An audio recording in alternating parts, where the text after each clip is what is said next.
Hey, what's going on guys, and welcome to Tekken 2 for the week of September 14th, 2020, where I wrap up the week's video game and tech news you may have missed in 2 minutes or less. As always, before we start, drop a like on the video and subscribe if you aren't already. Anyway, let's start up the timer and begin with some announcements and updates from the PS5 showcase event. The biggest news that came out of this event was the price and release date. The PlayStation 5 will be released on November 12th in the US, Japan, Canada, and 4 other countries, and on the 19th for the rest of the world. For the non-digital PS5, it will be at a great price point of $499 US, directly competing with the Series X, and the digital-only version will be a full $100 less at $399 US.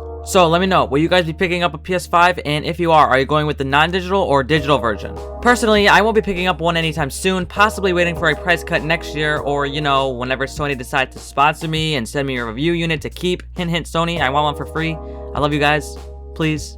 But if I do eventually get one, it will be the non-digital version because I've always preferred to have physical discs.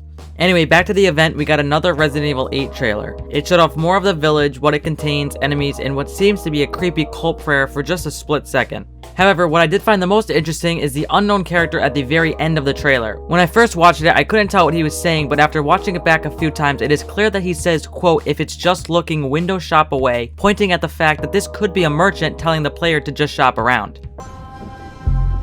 If it's just looking, window shop away. This correlates to some leaks back in July that mentioned a merchant character similar to Resident Evil 4 that, quote, "has many goods to sell and rumors to share." However, it was said to be a woman, not a guy like in this newest trailer, so it seems like they scrapped the woman merchant and swapped her with a guy instead. Resident Evil 8 is still set to release sometime in 2021.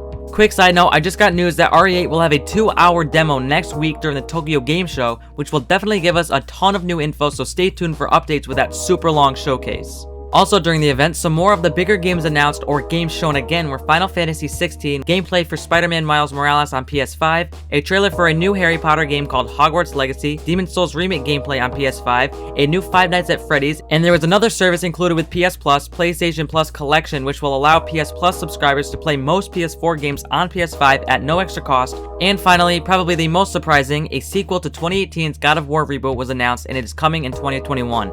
Also, Nintendo has confirmed that they are working on new hardware, most likely the Switch Pro, and that it will, surprising literally nobody, come out this century. Thank God for that, because I thought it might come out in 2100. In other news, Monster Hunter Rise and Monster Hunter Stories 2 have been announced for Switch, the 3DS is now discontinued, FORTNITE will be available for PS5 on launch day, and Rocket League is going free on September 23rd. For tech, iOS 14 launched, but the iPhone 12 was absent from Apple's September event. However, some key things to take away were the announcements of 8th Gen iPad, a new iPad Air that uses USB-C, the Apple Watch Series 6, and the Apple Watch SE, which is cheaper but has less health options, and the Apple One subscription. Lastly, TikTok will now not be getting banned as Oracle and Walmart have reached a deal, and Trump has given his okay for it to happen after downloads were supposed to stop this Sunday. Wow, I don't know if it's just me, but I feel like that was a lot to go over, and hopefully I did it in under 2 minutes. Anyway, that's going to do it for this episode of Tekken 2 for the week of September 14th, 2020. As I said, drop a like and subscribe before you head out. I hope you all enjoyed, and I'll see you guys in the next video.